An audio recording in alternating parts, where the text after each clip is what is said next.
Assalamualaikum warahmatullahi wabarakatuh. Nama saya Yonita Tahulandari, NIM saya 204105020065.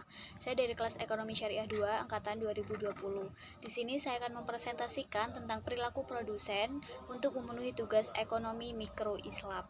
Sebelumnya, produksi itu apa sih dalam Islam? Nah, jadi produksi dalam Islam berarti kegiatan manusia untuk menghasilkan barang maupun jasa yang kemudian dimanfaatkan oleh konsumen sesuai dengan syariat Islam. Ruang lingkup produksi itu meliputi apa saja sih?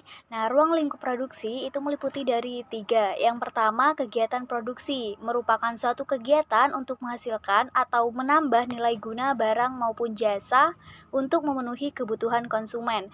Yang kedua, proses produksi yang mana suatu metode atau cara untuk menghasilkan atau menambahkan nilai guna dari barang maupun jasa. Yang ketiga, faktor produksi, yang mana faktor produksi ini terdiri dari 4. Yang pertama, faktor produksi alam, yang kedua faktor produksi tenaga kerja, yang ketiga faktor produksi modal, yang keempat faktor produksi keahlian. Jadi tujuan dari produksi itu apa sih?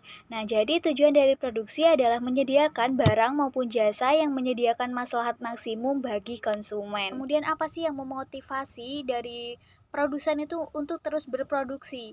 Nah, motivasinya itu yang utama adalah untuk mencari keuntungan, baik keuntungan dalam jangka panjang maupun keuntungan dalam jangka pendek. Tentang formulasi maslahat produsen.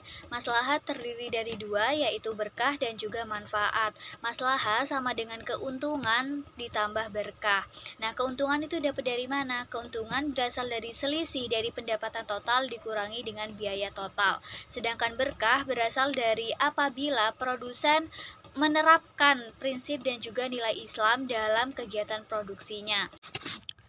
Nah, kemudian nilai-nilai Islam dalam produksi itu meliputi apa saja sih? Yang pertama, berwawasan jangka panjang. Yang kedua, menepati janji dan juga kontrak. Yang ketiga, memuliakan prestasi atau produktivitas. Yang keempat, berpegang teguh pada kedisiplinan dan juga dinamis. Yang kelima, menghormati hak milik individu. Yang keenam, mengikuti syarat dan juga rukun Islam. Yang ketujuh, adil dalam bertransaksi, dan masih banyak lain sebagainya. Nah, mungkin sekian dari saya, kurang lebihnya saya mohon maaf. Wassalamualaikum warahmatullahi wabarakatuh.